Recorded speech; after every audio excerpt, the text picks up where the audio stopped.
10টা জিনিস ঘুরে এখানে অনেক কষ্টে জানতে পারছি কোনটার কি কাজ আর এখানে কি আসবে সেটা আগে থেকেই জানা যায়। প্রথমে নো র্যান্ডম ইভেন্ট, যেটা কোনো কাজেরই না। তারপরে ইটস টপ সিক্রেট, এটা ঠিক আছে, মানে ম্যাচের মধ্যে লাস্টে জুন কই পড়বে ওটা দেখাই দিবে। এটা আবার কি আসলো থান্ডারস্টর্ম জোন, মানে ম্যাচের মধ্যে ফালতু একটা ডেঞ্জার জোন তৈরি করবে। সব থেকে ভালো হচ্ছে সিক্রেট ইন্ট্রোডাক্টরি, এটা একবার আসলেই দেখতে পারবা। এবার কি দিছে ইউএমপি পার্টি, আর নামার সময় একটা ইউএমপি দিবে, এটা সবাই জানে। এরপর আসছে সুপার আর্সেনাল, আর্সেনালের ভিতরে সব লাল লাল গান থাকবে, মানে ভালো ভালো গান থাকবে আর কি।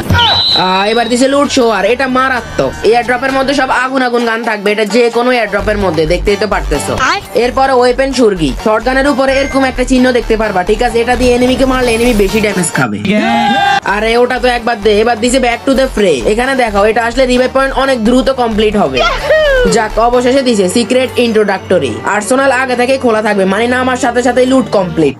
লাস্টে আছে ব্ল্যাক ফ্রাইডে, ভেন্ডিং মেশিন নীল কালার হয়ে যাবে, আর এখান থেকে কত কিছু কিনতে পারবা। এখানে কি আসবে সেটা আগে থেকে কিভাবে জানবে? কিন্তু ভিডিও ভালো লাগলে অবশ্যই সাবস্ক্রাইব ফলোটা করে দিও প্লিজ। লবিতে থাকা অবস্থায় ম্যাপটা ওপেন করবা, এখানে দেখতে পারবা, এন্ড ম্যাচের মধ্যেও সেম।